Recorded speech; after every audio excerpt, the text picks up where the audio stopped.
fans, and welcome back to another episode of the Uncharted Media Podcast. This, I believe, is episode 4, A New Hope. No, we're not titling these. But, yeah, there's a ton of movie news to get into today. So, yeah, Josh, I know we have a lot to discuss. And kicking us off, first of all, is the Creed 2 trailer that dropped earlier today. We are filming this on Wednesday, so for those of you watching this later going, well, that came out a few days ago. It came out the day when we recorded this, okay? So, yeah. While we're getting the show notes ready for this show, I had a startling revelation revealed to me that my supposedly film-knowledgeable co-host here has only seen about half the Rocky movies. Josh, enlighten our audience, please. So, it's not my fault, okay? It is kind of my fault. But, so there was a weird point in time when my brother and I, Ben, we were like, you know what? Let's watch all of the Rocky movies. Because the first Rocky movie that me and my brother saw was Balboa. With the sixth one, which is fantastic. And that speech that he gives his son is literally something I have built my life off of. I may or may not have that whole speech memorized. It's so good. And I quote it so often that I don't think some people realize that it's not me that's saying it. It's Rocky. Anyway. So my brother and I were like, oh, let's watch the whole series. And so we watched 1 and we're like, wow, that was so good. Watched 2 and we're like, wow, that was so good. And we got like 45 minutes, give or take, into the first one. And we're like, In I don't the know. third one, you mean? Did I not say third? I'm sorry. You said first. Ooh, yep. Into the third one. Into the third one. And we were like, yeah, you know what? I don't know if this one's for me. And for some reason, instead of going into the fourth one right after, we were just like, we're done. We're good. We'll just chill from there on. So I've only ever seen 1, 2, and 6, which is weird because what we're about to talk about today is the new Creed movie, and that's based on 4, and I haven't seen 4, which is really sad. Do you know at least the events of 4? Yeah. I know that he fights Drago, and it's a really intense battle, and it's a typical Rocky story. So I feel like you're missing a couple major details there. I mean, I probably am, but like, do you know what happens to Apollo? Like the reason why Adonis wants to fight? Because Apollo fights Drago and Drago kills him, doesn't he? Yes. Okay. I'm just bringing you up to Rocky speed. You kind of get that from the first Creed movie and from the trailer for the second one. Which, so far, I like this Creed universe in that it sets up these movies really, really well. In case you haven't, for some reason, haven't seen the Rocky movies, you can still follow along with what's going on. But if you know the Rocky movies, it's that much more rewarding for you. Yes. No, I agree. But we'll get to that because that's kind of whatever our main topic is tonight, isn't it? Yeah, we're going to be kind of breaking down the Rocky series. Well, what we can discuss at most. But yeah, overall, my thoughts for this new trailer is this is a lot better than the first one. I wasn't blown away by that first trailer that we got for Creed 2. It was just fine. It kind of played up the suspension of who's he going to be fighting, even though we kind of already guessed that he was going to be fighting Drago's son. But yeah, this one, they made you blatantly aware that he was facing Drago's son, and it was going to be a knockdown, drag-out fight, and it was going to be emotionally intense, and I'm really excited to see it. Some of that training looks super intense and really hardcore, and I can't wait to see that. Yeah. I mean, I would still say that I think Brock Lesnar should have played Drago's son. Amen. But that's the wrestler, side of me. But not just that. But I like the guy that they picked. He looks really, really scary. So, and that's kind of what you want, right? in this Agreed, kind of but scenario. Lesnar actually does bear some resemblance to Ivan Drago in Yeah. Rocky 4, so I'm still a little Yes. disappointed by that. Yes, I agree. But I'll take your side on that. yeah, I'm excited for this movie, but yeah, we'll go more in depth into the Creed verse and the Rocky verse, even though they're one and the same, later for our main discussion. We're going to transition into our next topic that has been in the rumor mill for what feels like a decade at this point, and now Yeah. it's officially confirmed. We're getting Space Jam 2 starring LeBron James. I don't care about this at all. However, Good. it's being produced by Ryan Coogler, who has directed the first 2 Creed movies and directed Black Panther. So that's something. Yeah. At the end of the day, well, okay, let me backtrack a little bit. So and a thought I had earlier today when you and I were kind of spitballing was about Creed and stuff like that, was that LeBron James is kind of in the same stage of his career as Michael Jordan was when he did this movie. So give or take, explain. he's in the in my opinion, he's in the tail end of his career. He's not in his prime, because when Michael Jordan did this film, he was making that weird transition to baseball. So he's in this, both guys, in my opinion, again, I'm going to just like preface everything I say about this particular topic with in my opinion. I think him and LeBron are in this kind of same scenario as far as the stage of their career. Now, I don't think that warrants him being able to be in a Space Jam 2. I don't think Space Jam 2 should happen. I don't see any point in it. What, the Looney Tunes are going to be in another issue again? Like, you didn't learn the first time?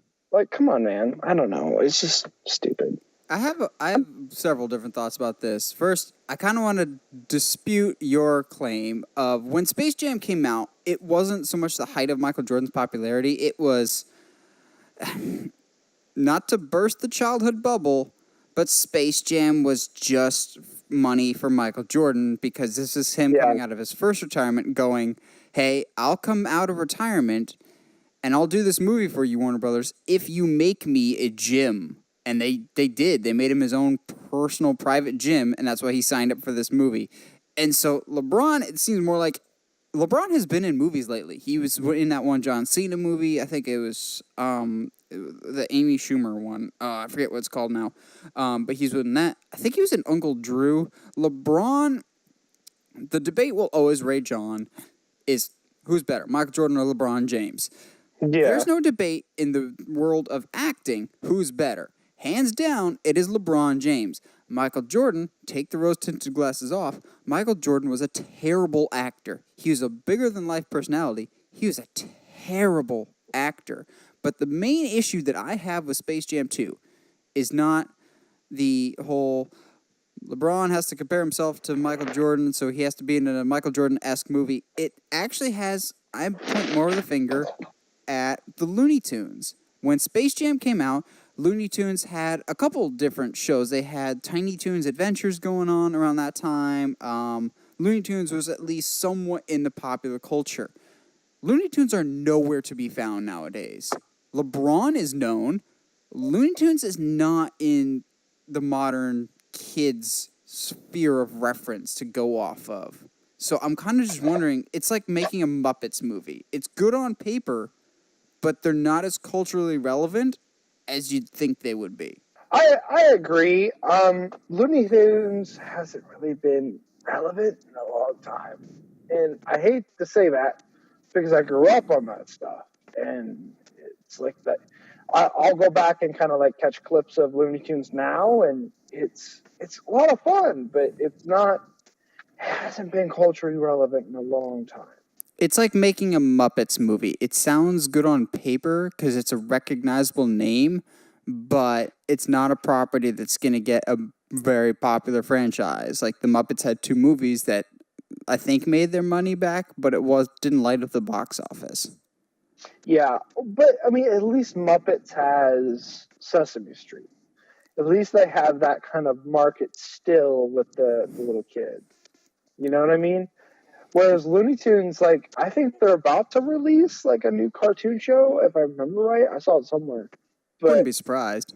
yeah, but it's still it's not that culturally relevant anymore. Whereas when Michael Jordan and they did the original Space Jam, I felt like Looney Tunes was kind of at its peak. Michael Jordan was at its peak, so it just kind of made sense. But now, like, I mean, LeBron's he's doing his thing, but Looney Tunes really hasn't been culturally relevant in a long time. Yeah. Well, moving into something that's a little more culturally relevant, and this news makes me sad because they're pointing the blame in all the wrong directions. Bob Iger, CEO of Disney, half the world at this point, has come out and said that the release of Solo, the timing of Solo, was a mistake, and that they're planning on slowing down on their releases of Star Wars. Like, we're going to still have Episode 9 next year and everything else, but they're more or less going to take the pedal off of releasing as many projects as they were originally announced. Now, this to me was incredibly disheartening because this is no secret. I have been the biggest advocate of an Obi-Wan standalone movie since they announced that they were doing these spin-off movies. And it's more or less Bob Iger coming out and saying, yeah, Solo was a bad idea, but he doesn't get why it was a bad idea. Solo was a bad idea because it was a movie no one cared to see. It has nothing to do with it came out 6 months after Last Jedi, whatever argument people have with that. If you make a good movie, it'll make money. The thing is, Solo... Yeah. No one cared to see Solo, whereas you have Obi-Wan, a movie people are desperately wanting to see, and you're aggressively ignoring them. Releasing movies close to each other is not the issue. You don't need to slow down in production. Listen to the fans and give them projects that they can get interested and invested in, not Solo. I mean, really, if we sit there and think about it, even Boba Fett, the movie that I really don't care to see, would have been a better idea than doing a Solo movie. If nothing else, team them up or something. Yeah, totally. Give them a reason why Han Solo was nervous to see Boba Fett, right? Like, I don't know.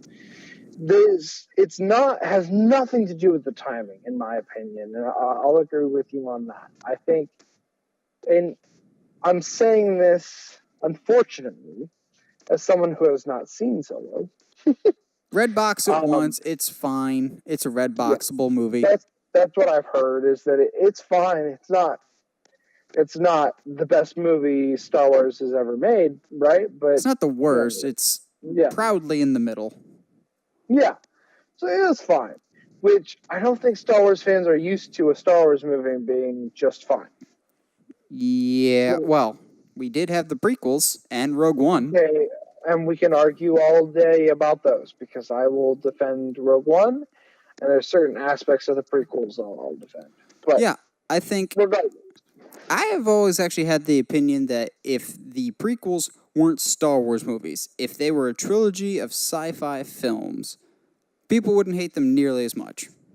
I agree. I'm with you on that. But that's, and maybe it's because I was the generation that grew up with it.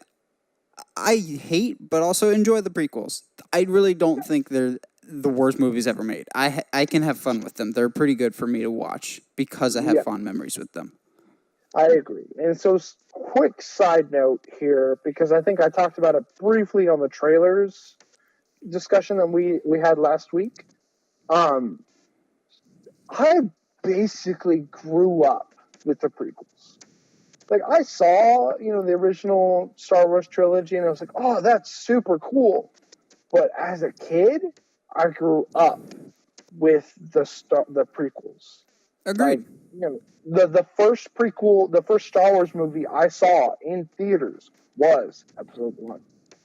You know what I mean? So it was like, these were the movies I grew up with as a kid. So it's hard for me, as maybe a younger generation Star Wars fan, quote unquote, that for people to be like, the prequels are awful. Well, but I have memories of going to the theater with all my friends to watch the prequels, to watch these movies and being super excited, and then leaving them and being like, that was really cool. That was some really fun sci-fi action and stuff like that. You know what I mean? So, but regardless, yes, Solo, from everything that I've heard, is just a mediocre movie. And by all accounts, Star Wars fans are the worst fandom of all time. Yeah, when they're good, they can get behind anything. When they're aggressive in their anger, then it gets a Yes. little scary. But yes, it's frustrating to me that Disney like sees that there's a problem, but sees the wrong problem. If that makes any sense. Yeah. No, yeah. They see the wrong side of the problem. Yeah, It's like, it's like okay, Warner so Brothers with DC. yeah, exactly. So, because I work in the food industry, right? So it's like someone looking at sales and being like, well, our sales are down. Well, that must mean our food isn't good. So we'll fire our cook. Well, no, that's not necessarily the issue. Sometimes sales is just down because sales are down. Yeah, there's a That's lot just, of factors. People could just yeah, not be eating out as much. It could not be vacation season. There could be a exactly. recession. A lot of factors could go into something like that. As is the Yeah, case with exactly. movies, there could be a lot of factors for different things. To me, with Solo, it's people didn't want this movie. They let you know throughout the process. Like pre production, people didn't care. Trailers came out, people didn't care. You still went ahead and did your plan, Disney, and you reap what you sow. It came back to bite them in the butt. And I'm Yes. both happy and mad because Yeah. Disney, okay, yeah, they had to pay for what they did of not listening to the fans. But at the same time, Disney's going, well, clearly people don't care for standalone movies, so goodbye, Obi-Wan standalone movie. No, that's not the case. Yeah. But yeah, I could ramble on this all day before I get completely sidetracked with that. We mentioned briefly that they address this issue the wrong way, like DC does. We have a DC topic to discuss today.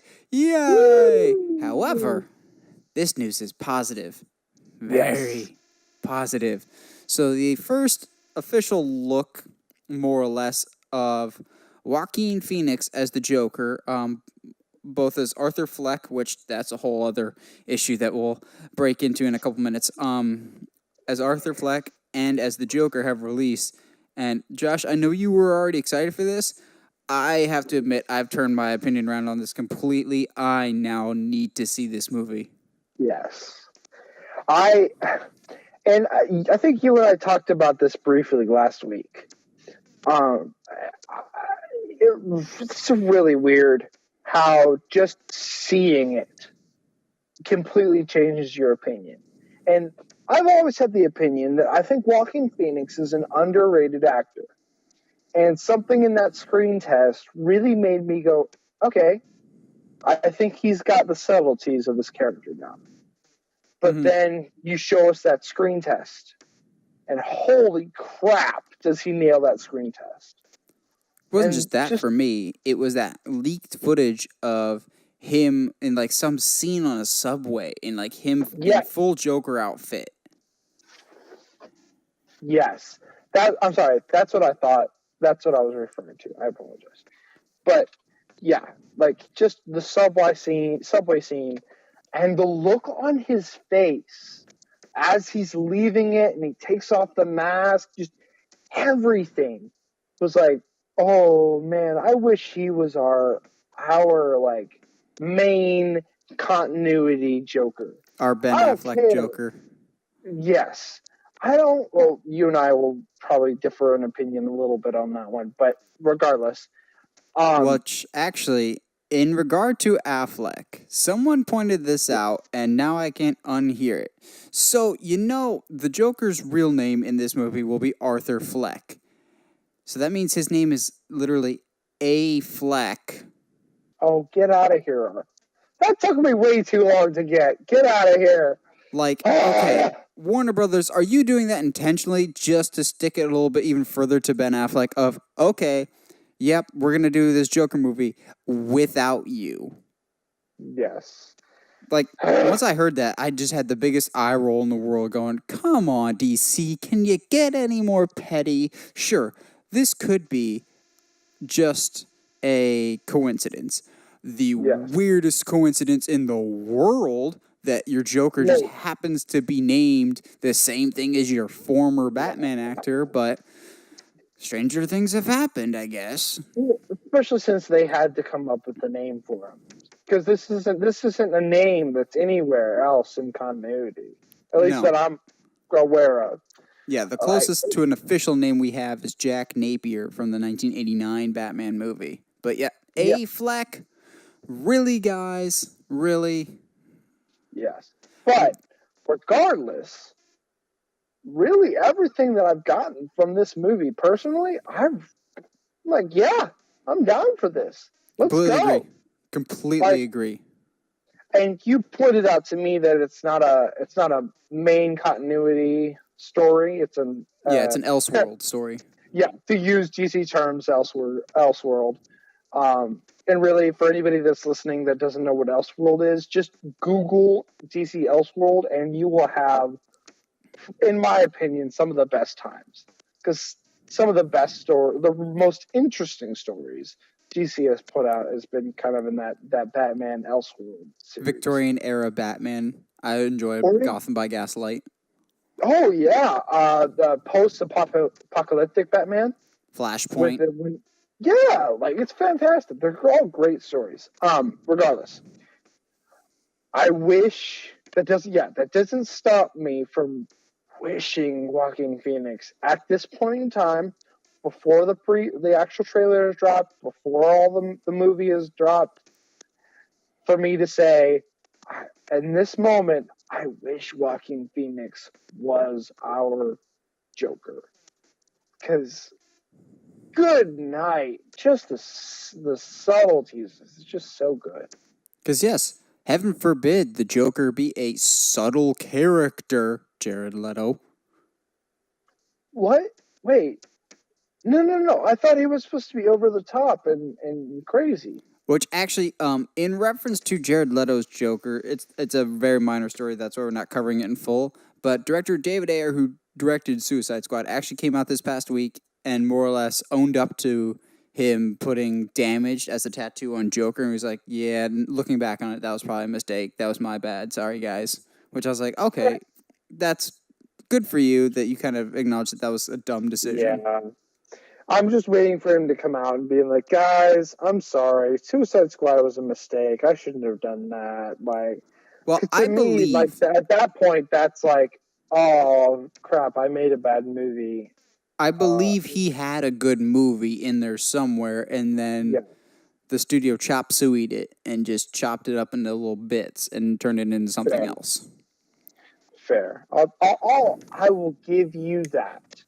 And to be fair, I don't think Suicide Squad is that bad. I don't either.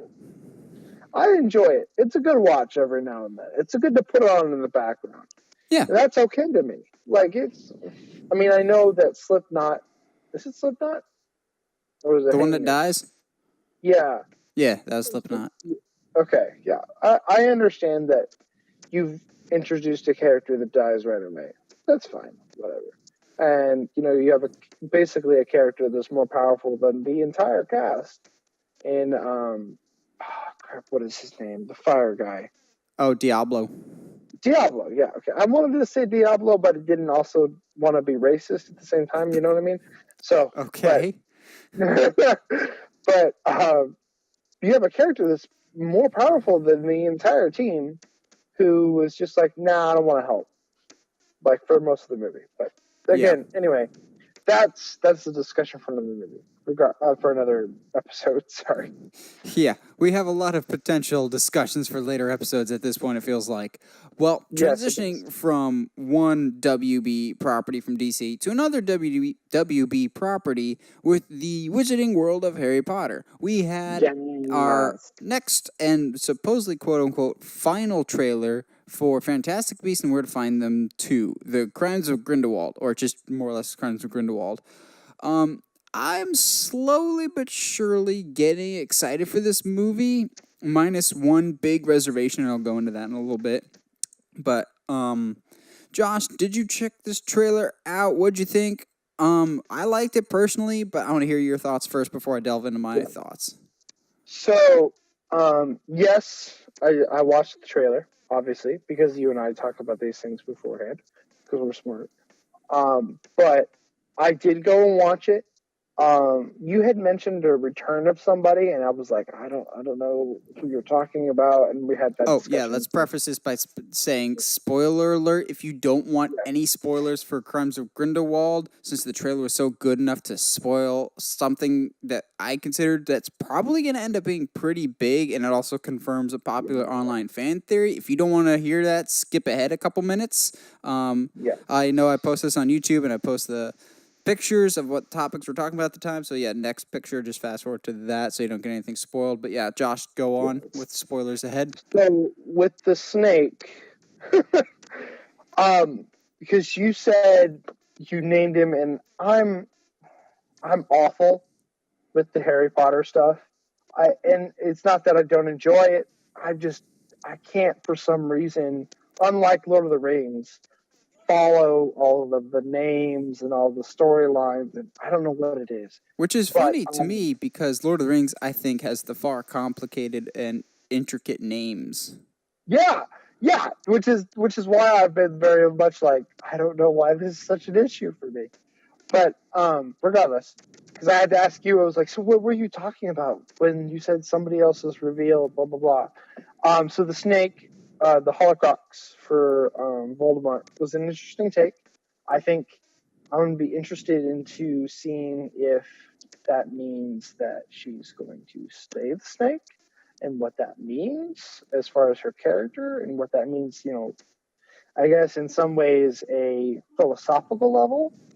But regardless, I really like the trailer. I enjoy the Harry Potter movies. I loved Fantastic Beasts and Where to Find Them more. Really? Yes. And I think part of that is that because the world is so much bigger. It's not just Harry and his two friends taking on Voldemort and the Dementors, blah, blah, blah. It's Newt and all of these super cool animals that exist and happen to be a part of this storyline that's taking place. I think I enjoy Fantastic Beasts more because it gives me more of the magical world that I didn't know necessarily existed. And technically, I can attach Newt's world to my world more than I can Harry Potter, if that makes sense. That's fair. Yeah, I was ho-hum about Fantastic Beasts, the first one. I didn't really love it. I thought it was the weakest in the Wizarding franchise, and that's more just for me personally. I didn't feel as emotionally connected to the characters. I wasn't a huge fan of Newt. And I also didn't feel a lot of the magic that was there in the original Harry Potter films. However, I'm getting a lot of that old school Harry Potter magic vibe from these trailers. Oh my goodness, Jude Law's Dumbledore keeps winning me over and over with each trailer. And this trailer, I don't say this movie has to win me back, but it's an uphill battle that this movie is slowly but surely getting me to get on board with, whether it's Jude Law's Dumbledore or even Newt seems to slowly win me over. Kowalski from the first film was the best thing about that, so I'm glad to see him coming back. I do, however, have one big reservation, and I've had it since the first Fantastic Beasts movie. It's Johnny Depp as Grindelwald. I am not excited for him in the slightest. and taking his personal life out of the equation, which in and of itself is kind of a big task right now. I want him nowhere near this franchise because he's more or less been the same goofy, awkward character since Pirates of the Caribbean started. He's found something that he does very well and stuck to that and coasted on that.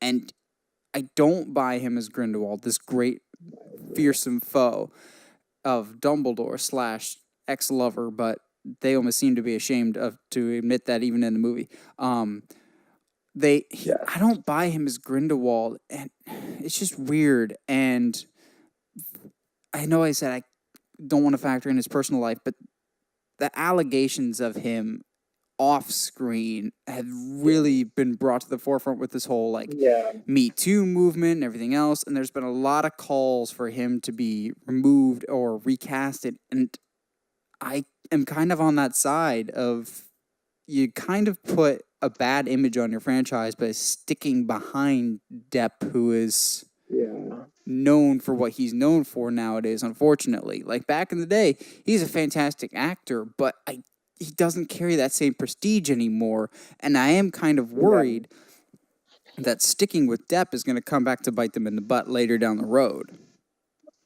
I can see the potential of that. I think some of that comes from the fact that we don't see Johnny Depp at all as Grindelwald until like the last maybe 5-10 minutes. Honestly, I would have kept Colin Farrell as Grindelwald for the movies. I liked him more than the weird design that they gave him. And to be fair, that's because Colin Farrell is, in my opinion, one of the best actors ever. He's awesome, man. Dude, he's so good. It's just not fair. But yes, I'm with you in that. To be fair, I don't follow a lot of news as far as actors and the Me Too movement, and that's not because I'm not interested. It's because I don't have a lot of internet access, and so I don't get to do that, follow that kind of stuff. So, yeah, I'm still in the dark ages. You can laugh at me if you want. But it's not even that. It's just his design. It's not like scary. You're just like, oh, you got punched in the face too many times. It's supposed to represent a Nazi of blue eyes, blonde hair. But yeah, to me, it doesn't work. Voldemort was an intimidating design. He was a great villain. Grindelwald, and I guess we'll have to see him in action.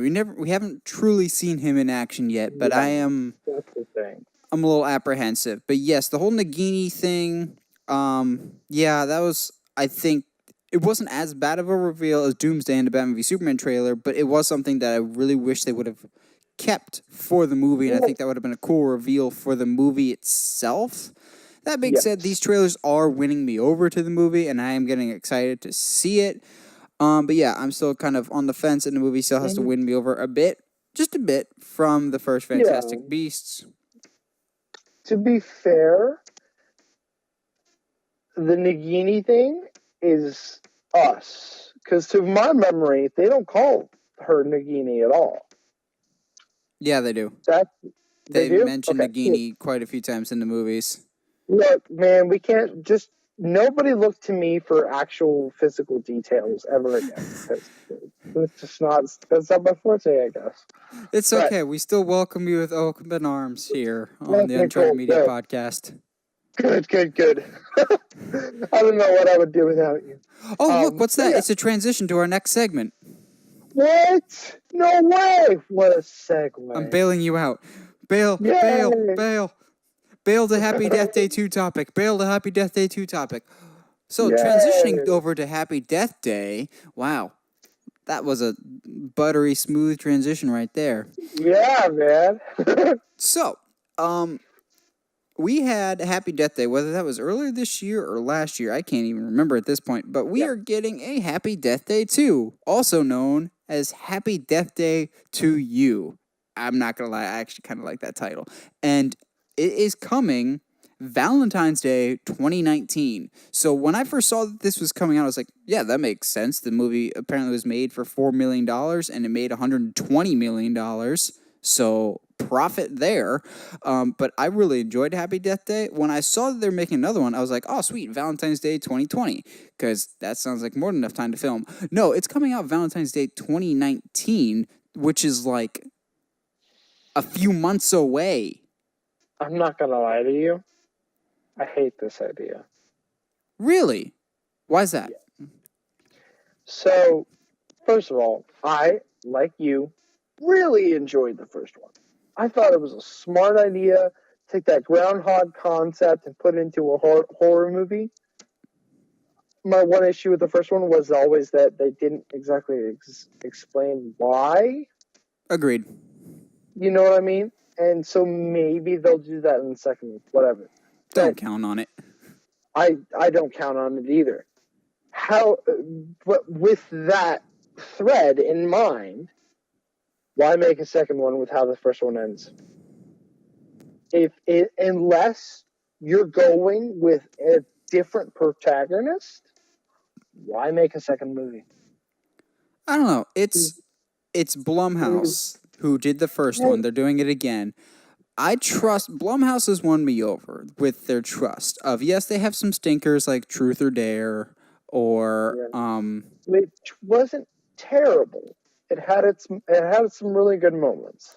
Yeah, but by and large, Blumhouse makes good movies. I think it's an interesting enough concept that could work for a sequel. I totally get your apprehension, but I actually want the main girl, Tree. Yeah, I want Tree to come back for the second one because I liked her character a lot in the first one. She was really fun. She was a good, quirky character that had some good arc and good character growth throughout.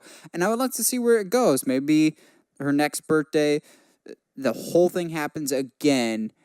So she thinks she has a handle on it this time, but I don't know, maybe like the rules are different this time.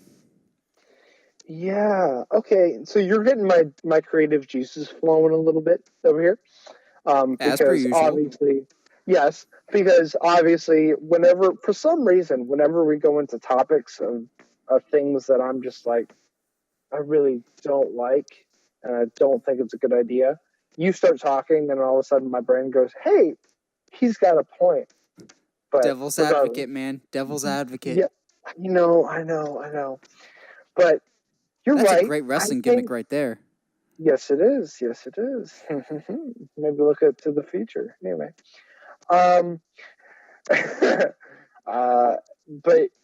yeah, what if it happens to her again? And what if, I know this might be asking a lot, but what if we explain it this time?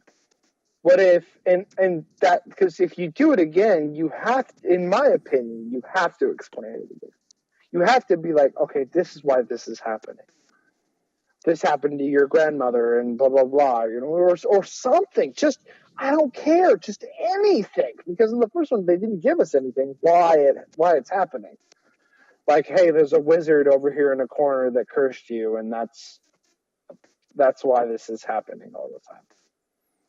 Yeah, I think it could be interesting. I'd like to delve back into that world again, bring the main cast back. Yeah. It could be interesting. But I'm with you though that I think our main protagonist is someone worth revisiting. I will support you on that, and that I really enjoyed her in the first movie, just working through all the issues and like all the moments where she's like, aha, I got it, and the rules of the game were like, no, you don't. So I would like if they could somehow replicate the success and the fun that was in the first one. I think they'd have something going for me. Anyway. Well, speaking of sequels, we're getting a sequel that I genuinely didn't think was going to happen. Kingsman 3 is also confirmed for 2019, which also makes me go, that's pretty soon, considering you don't have anything started, or maybe you do. But yeah, we're getting Kingsman 3. So Okay. I have never been quiet about how much I enjoyed 1 and 2. Both of them, really. Yeah, like there's, in my opinion, they're modern day spy movies. They're a lot of fun to listen to watch. Sorry, and I forget the name of the main character, the Eggsy. guy that plays it. But Taron the guy that Egerton. plays it. Yes, Egerton is fantastic.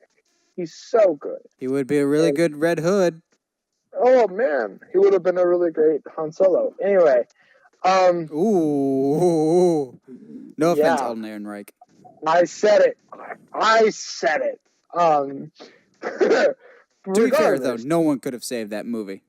no, I agree. The point I'm trying to make, though, is that I have always seen the Kingsman movies as a modern day James Bond. No knock to the James Bond movies and all that Daniel's done for those movies, because they're good. I mean, they're not going to say they're fantastic movies, but they're good movies. They're worth a rewatch. But Kingsman is the modern day spy. That is what it's all about. That's the modern warfare of spy movies right now, in my opinion. So to make a third, yeah, I don't see why not. Let's go. Why not? Yeah, Like, I'd be curious to see and who all they bring back, because they yeah, introduced a lot of new characters in the second one, and I'd like to see a lot of those people come back. I think it could be a lot of fun. I believe the director of the first two is scheduled to come back for the third one, Matthew Vaughn. yes. Yeah, I'd be down for this. I'm very curious to see. I have not seen the second one yet, so Bro, I'll what are have you to see waiting that. for? I've seen the first one. And I love the first one. It was something fresh Man, and like, different. Um, the second one, from what I understand, had much more mixed reception. So yeah, I'm wondering if the director more or less kind of wants to close out the series on a better note and just kind of end it, yeah. like bookend it, like make a good trilogy out of it. I wouldn't be surprised if That's that's the the thing. case. But yeah, there's a lot of And storytelling possibilities you can go here, and I'm curious to see. But more than anything, I'm really curious how they're going to fit this into 2019. Like they must yes, either they're foolish or they're further along in this planning process than we think. yes. And okay, so to be fair, and I'm going to give the writers all the credit here. The first one is based off the comic book, right? Because there's a comic book and it's pretty good. I've read it and it's fantastic. The art is It's Mark okay. Miller, isn't it? Yes. So it's very good in my opinion. And that's what the first one is based off of. But the second one, Mark Miller worked with them to create the second movie. So there's no comic book, and as far as I'm aware, to support the second one. So he's just flying by the seat of his pants in a sense of, I understand this world I'm in, I understand the characters I have, and I'm going to write a story around them. And to me, that's a really good idea. Like that's just, I trust him at this point, honestly, because I loved the first Kingsman, and the second one. I mean, I didn't think it was as good as the first one, but it was still really good. So yeah, like I'm all down, man. Like I think the action scenes, if anything, the action scenes alone have kind of redefined how action scenes are shot and how they should be shown in a movie. Because I mean, you think back to the first one and that church scene. Like, when's the last time you saw an action scene shot like that? Yeah, that was something different. That was like the standout scene in that whole movie was that fantastic shot church scene. Blah, blah. Yeah, it's so good to me. And like villains like that of Samuel Jackson's villain in the first movie is this guy you kind of root for in a sense because you get where he's coming from, but then really honestly like how a traditional heel character in wrestling is you get where he's coming from. He's not wrong, but how he's going about it is really messed up. Mm-hmm. So I mean, obviously, if you can't tell, I'm completely down for a third one. Because I want to see more Eggsy. I want to see more of this world that we're in now, of this he's created since the first movie. So let's go, man. I'm all down. Yeah, Choo choo, I'd be train excited to see it too. in the head. Yeah, I'd be excited to see where this franchise goes, if it goes beyond a third one or if this is just a trilogy capper. Either way, I'm excited to see what they bring to the table. This week's episode, before we go into our discussion, is sponsored by, I'm looking around my recording room, see what we've got going on. It's sponsored by Candy, because 'tis the season. It is. It is almost October. Kids, get your costumes ready. Don't be anything stupid. But I mean, if your heart's in it, go for it. I may or may not already have my costume. And also, this is a heads up to you listeners and also Josh, because this is the first he's hearing about it. All of our discussion topics for the month of October will be either Halloween or horror related. So look forward to that. I mean, to be fair, I'm not really that surprised. I didn't think you would be, but it's like, duh. I'm kind of holding out all the good stuff for next month. It's so hard, man, because Halloween, the new Halloween's coming out. A small little plug here.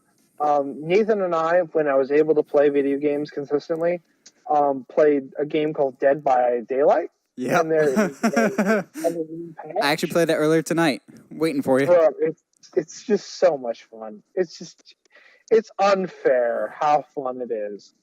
But yeah, I'm not surprised at all. We got some Halloween and get your candy out, have some fun. I don't know why I said have some fun, but yeah, 'tis the season for candy and scares. But that'll be just around the corner. But for now, let's talk Rocky. Well, whatever Josh can bring to the table when it comes to Rocky, you're on a hot seat.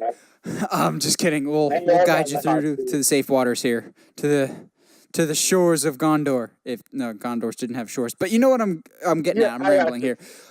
I'm smelling what you're stepping in. It's not pretty, but we're stepping in it anyways. Yes. So, first off, I'm super hyped for Creed 2. Breaking down the trailer as, I'll admit it, a die-hard Rocky fan. Rocky was my franchise in junior high. I saw them all repeatedly. And like you, Rocky Balboa was what got me into the Rocky franchise. It was not the first Rocky movie I saw. I think the first Rocky movie I saw was 4. But I remember when Balboa came out, it at least got my interest. And I was just like, what's Rocky about? And I'm talking to my parents who apparently both of them had seen all the movies and were big fans of them. So I was like, is this something I should get into? So I watched 4, which I was like, this is legit. I go back and watch some of them, and I watched them all out of order. Like, I watched 1, then I watched I watched 4, then I watched 1, then I watched 2, then I watched Rocky Balboa, then 3. Eventually, I watched 5. Then I forgot I watched 5 because 5 is terrible.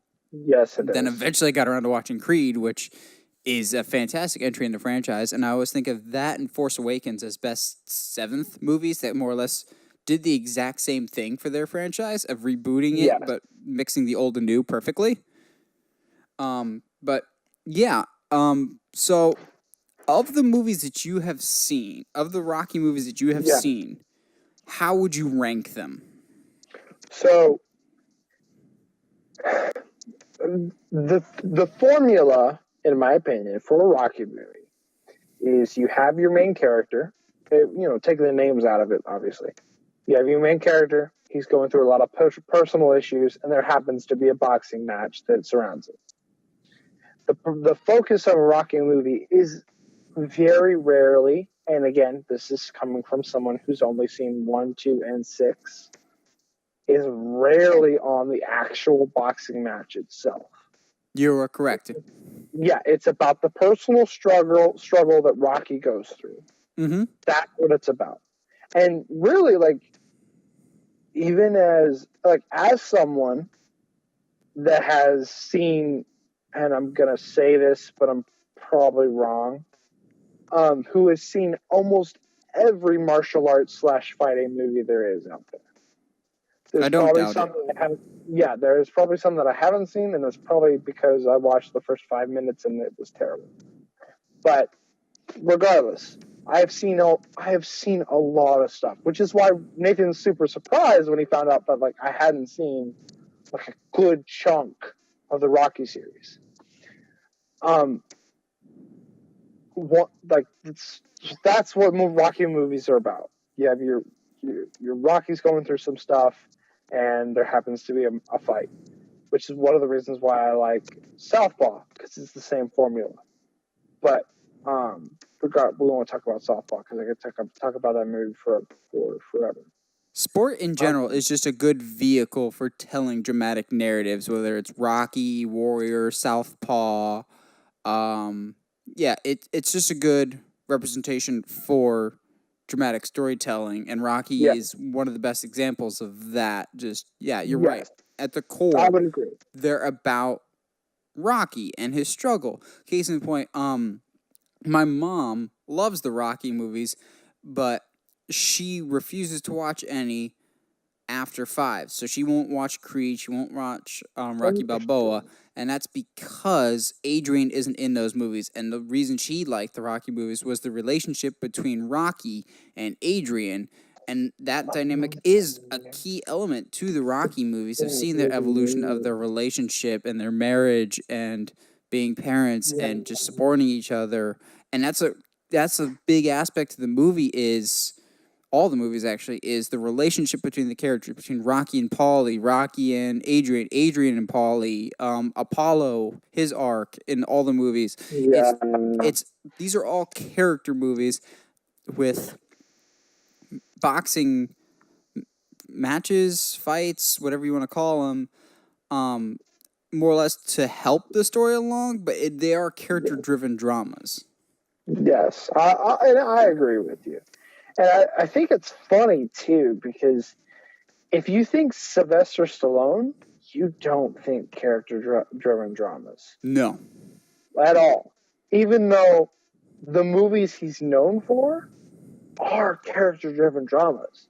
Like, most of them. If not those, it's either Judge Dredd, Cliffhanger, Don't Stop or My Mom Will Shoot. Sylvester Stallone is either amazing or awful. Yes, because like the two franchises I know him for are Rocky and Rambo. Which both of those he does excellently, and supposedly we're getting another Rambo. Yeah, that's a discussion for another day. Yeah. But regardless, I don't know why Sylvester is not known for having character-driven stories, because the two series he's known for are character-driven. Honestly, some action happens. Yeah, some big explosions, or there's a big fight, but they're about the person. Yeah, case in point, in the Creed 2 trailer, circling it back to Creed 2, in Creed 2, my favorite moment by far in the trailer has nothing to do with any of the intense training or the fight prep, which also looks amazing, but it's this moment where Adonis is talking to Rocky, and Rocky's talking about how he fought Drago, and Drago broke some things that never fully healed, to which my mind immediately just goes, he's not talking about physical stuff. There's some stuff in the basement, more or less the verbiage that he uses in Rocky Balboa. There's some stuff in the basement that will never fully be healed, and I love that type of dialogue and emotion of coming out of Rocky, of just like, this dude is not just a physical threat like you faced before. This dude, he's caused a lot of emotional distress and harm to your family and mine, and I'm really excited to see that. There's a lot of good dramatic tension in the first Creed, and now I'm really excited to see what they bring to the table for Creed 2. Well, even so piggybacking on what you're saying, right, is how there's almost an emotional, spiritual level that Drago like affected Rocky. There's a scene towards the end of the trailer where Creed he's standing like in the corner, and you can tell he's got bruises and stuff all over him, and you can see him. He's like, I don't know what I got myself into, man. Like, you know what? I can't remember what exactly is being said in the background, but I just remember looking at Apollo and being not Apollo, but Creed as I'm gonna have to call him. Adonis. Yes. Oh man, I am tired. But looking at him in the corner and seeing him almost go, which is something not that we didn't see in the first one, going, oh man, I don't know if I can beat this guy. And coupled with all of the storyline throughout that trailer of it's not just you anymore, which, you know, you can say that in the trailer, blah, blah, you know, it's whatever, fine. It's just, you know, and then you say that, and then in your typical trailer, it's just the guy and his wife. But, like, they have the kid in there. He has a kid now. Yeah. What? Actually, like, that piggybacks perfectly into a thought that I had of Creed is now even more following the footsteps of the original Rocky movies. Of Rocky 2 is where Rocky and Adrian get married and their child is born. So I don't know if they'll get married in this one, but we see that they have a child. So they're kind of following the footsteps of Rocky 2, really which makes me very concerned for Creed 3 Creed 3, because I can guarantee you it's coming. So this the is elephant in the room. The elephant in the room with Creed 3. It's really funny that you say that, because going into this discussion, I had already intended of bringing that up. Which is that they have to be careful for these Creed movies, because the first one follows basically, not entirely the same storyline, but the general plot points of the first Rocky movie. And the second one seems to be kind of following the general plot points. It seems to be a hybrid of 2 and 4. Yeah. It feels like and I say like I've seen 4, but I haven't. So you know the gist. Yeah, I get the gist, but it feels like they're only building off of the old Rocky movies. But if you're going to make Creed its own thing, I feel like you need to bring somebody else new in. And granted, we haven't seen Rocky 2. It's not out yet. I'm sorry, not Rocky 2, Creed 2. There's no way for us to know how they go about things. But as it stands right now, in my opinion, dude, you've got to do something new. I think there is, but you're not going to like what I have to say. Oh, crap. So, there is one way to officially make this a Creed franchise. And to me personally, as a Rocky fan, ever since it was teased in the first Creed movie, it's been the elephant in the room for every Creed movie going forward for me. And that is, when does Rocky die? Because I know for a fact it's coming at some point. If it's not this one, it is the next one. Because Rocky 3 is when Mickey, Rocky's trainer, died. If you want to make this Creed's official franchise, unfortunately, I forget what sickness or disease Rocky had in Creed 1. I think that comes back. And I think he dies either in this one, but more than likely the next one to mirror Mickey dying in Rocky 3. And you can see it coming. And if you kill off Rocky, I get that you have to do it, but you got to do it right. And I've envisioned this before of like, Rocky will be like, I put up a good fight. I got nothing to be ashamed of. I want the distance. And then as he's slipping away, Adrian's theme from the first film plays on piano in the background or something like that. Screw you. Like, that's the thing, though, is eventually they're going to have to get Rocky out. I don't want Rocky out. Like, it No. makes it sound like I want Rocky out of the Creed franchise.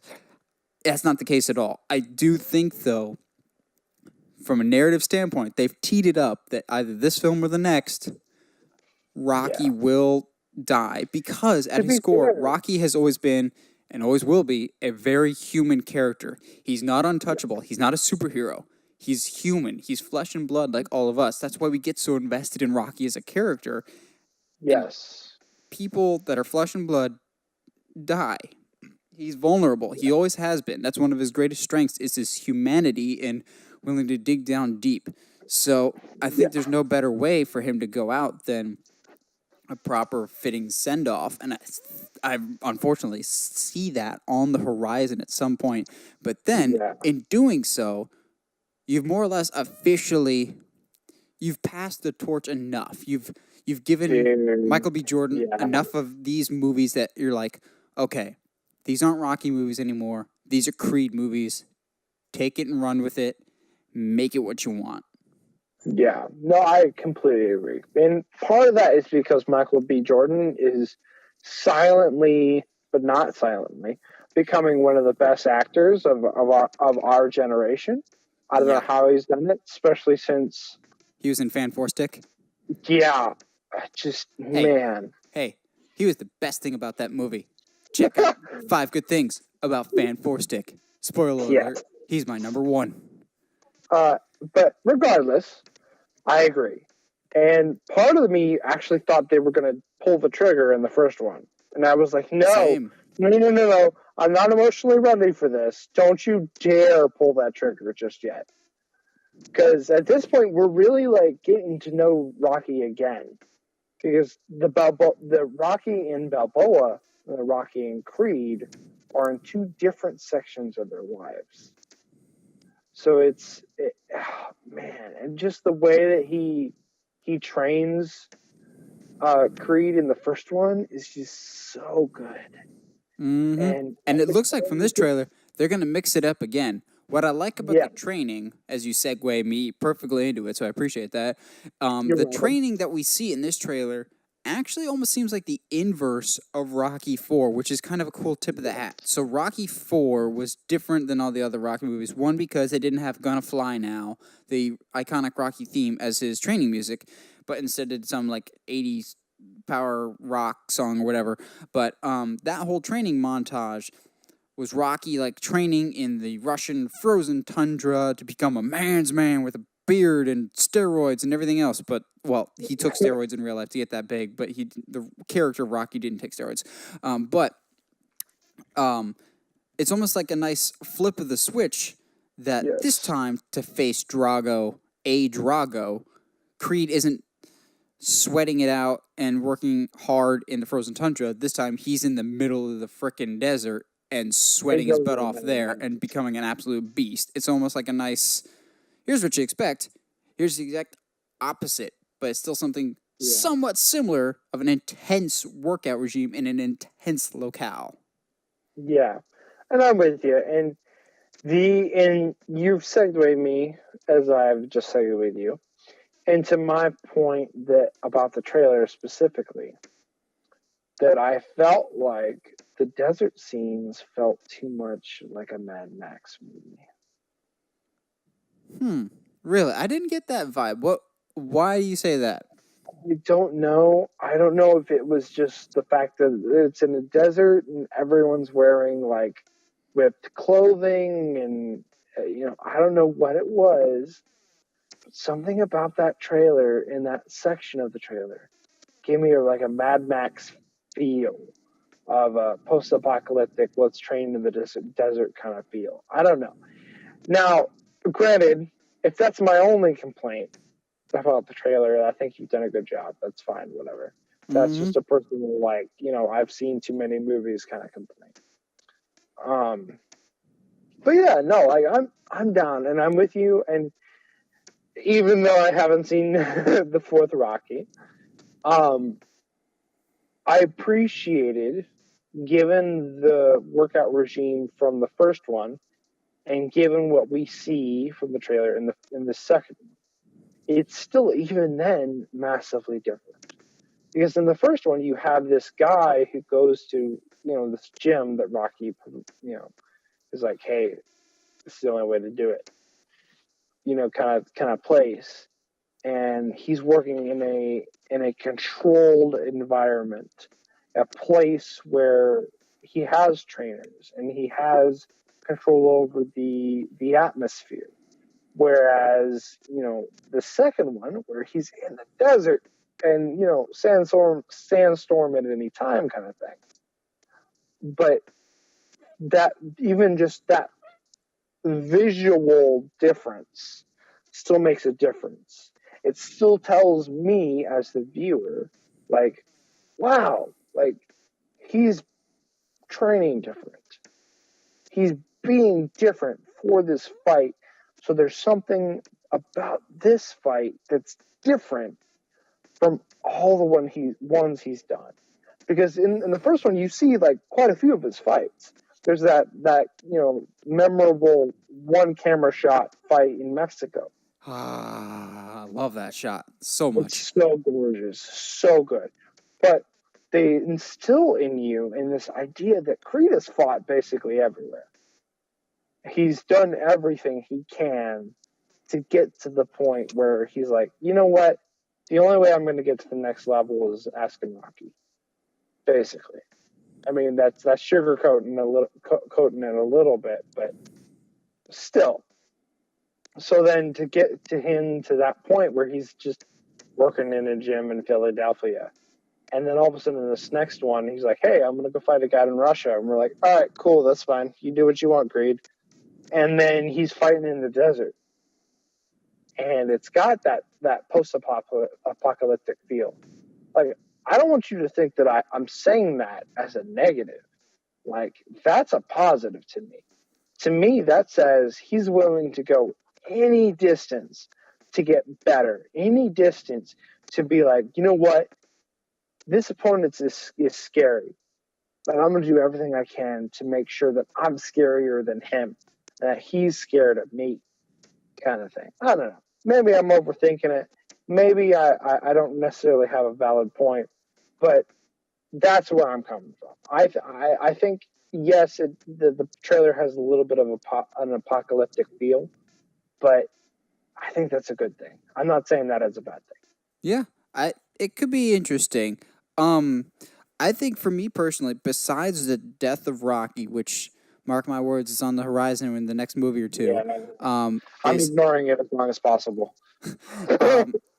So this Drago thing was like the tee up. If I had one gripe with Creed 1, it was that the person that he fights was kind of shallow because we kind of expected it to be Drago. That was always the speculation, was Drago was going to be his opponent. But it makes sense to hold him off for the sequel. I'm just wondering, after Drago, where do you take the series? Who's his next opponent, or what is his next opponent? And I don't know. That's interesting. That's something interesting to consider. Like, do you do the sequel bait of, here's Clubber Lang from Rocky 3, his son? Do you do something stupid like that, or do you come up with something new? Like, I don't know. To me, you almost have to. You have to pick something. If you don't, like, to me, the series falls flat. Yeah, I don't know. I think there are possibilities. It's just no matter how long do they want this whole series to go for. Will Sylvester Stallone be involved? Are they going to write Rocky out? Will they kill him off? What are they planning to do with the Creed character? Will Michael B. Jordan get more work? It seems like he already is. He might even be Superman, but that's another. That's a topic we don't even want to discuss here. But yeah, I'm excited for Creed 2. This is an awesome trailer. I alluded to it earlier before we got sidetracked with other Rocky-related stuff. To close us out, Josh, rank the Rocky movies that you have seen, and then kind of go into a brief explanation of why you put those there, and then I'll do the same as someone that has seen them all. Okay, so this is obviously difficult. So to give context, the Rocky movies I have seen are 6, 1, and 2. So Obviously, I'm going to be ranking those. Um, that's difficult. It's really. I just. All right, so I'm going to put 6 first because, in my opinion, having seen the first 2, 6 is the best. I think it delves deeper into who Rocky is. I think you give Rocky a chance to actually do an awesome speech, and you give him a good fight opportunity. Not to say that 1 or 2 is not a good fight opportunity. It's just presented differently, I guess. And maybe that's just the one that I have the fondest memories with. But for me, it's going to go 6, really 6, 1, 2. And then If I'm Creed? honest. And then, oh, I didn't know we were including Creed. I'm sorry. You can include Creed. Okay, cool. So including Creed, 6, Creed, 1 and 2. If I'm honest. I think I'm somewhere around there. I agree. I think Rocky Balboa is probably my favorite, but it's a close race between the top 3 slots. Rocky Balboa is just amazing to me. I love that movie so much. So good. Especially that monologue is really good.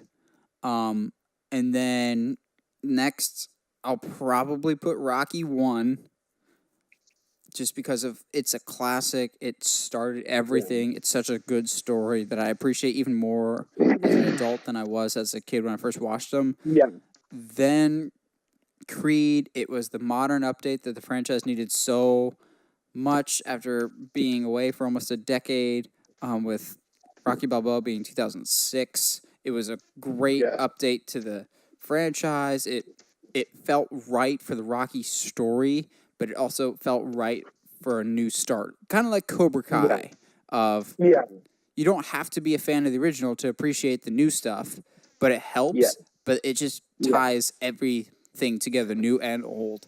And really, like, if they would have stopped at 6 and not made Creed or anything after that, I would have been okay with it. Oh, same. Like, the way that 6 ends is like, yes. Like, that's a good bow on the series. 6 is the end of Rocky the Fighter's story. Yes. It's not the end of Rocky Balboa's story. It's the end of Rocky's fighting story. But after Creed, I don't get the hate for this movie. I really don't. It's got some dumb parts, but I love Rocky 4 so much. As a kid, that was my favorite. Yes, there's some cheesy and cliche parts that don't really hold up as well as when it first came out, but I still love Rocky 4. So I put that one after Creed. Then Rocky 2. I've always thought that one was just kind of fine. It's fine. It felt a little too much like rehash of stuff from the first one. Fair. Then Rocky 3, which, to be honest, that always annoyed me, even as a kid, that Rocky should have beat Clubber Lang the first time that they fought if he was able to beat him within 3 rounds the next time. And then you have some weird Hulk Hogan fight for half the movie. Not half the movie, but a good chunk of the movie. Like 2 years before Hulk Hogan was like a big household name with Hulkamania and stuff, which I always thought was an interesting tidbit. As Thunder Lips. That was a weird, completely unnecessary distraction to fill the void of actual storytelling that they clearly were lacking for Rocky 3. But it still has its fun moments at times. And then absolutely at the bottom of the dung heap is Rocky 5, which even Sylvester Stallone has gone on record several times saying he's not too proud of that, considering he directed it himself. Rocky 5 was not that good at all. It's easily the weakest in the series, and that's the whole point of why Sylvester Stallone came back for Rocky Balboa. He's like, I want to end the franchise on a better note than this, and thank goodness he did, because Balboa was awesome. So that's how I break it down. Of Balboa, Rocky, Creed, Rocky 4, 2, 3, and 5. So you're jumping all over the place, but I still will have a soft spot for almost every Rocky movie that's not 5. I love them so dearly. They're such phenomenal and inspiring movies, but yet very human. You can relate to almost every character at some point, and it's just good. Like even Paulie, who's the proverbial idiot, and just you hate him, Yeah. but he's got these moments where you just feel for him. And there's something that I noticed like a year or two ago when I was watching Rocky movies that I don't think a lot of people have really caught on to. Paulie has PTSD. Like no one Yeah. catches that. And how do we know that? Is in the first Rocky movie. You remember the scene where they're like celebrating Christmas or whatever, and Paulie goes on that drunk rampage? Yes. In the background of that scene, there's a picture of Paulie in a naval uniform, meaning that he fought in the war. More than Yeah. likely, considering the first film came out in 1976, he more than likely fought in Nam. So he probably has super PTSD, which explains so much of his character. It's not even funny.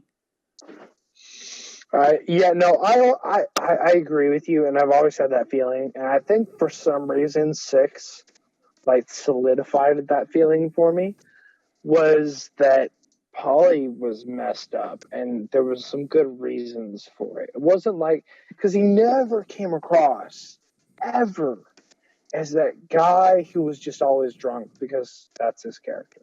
You know what I mean?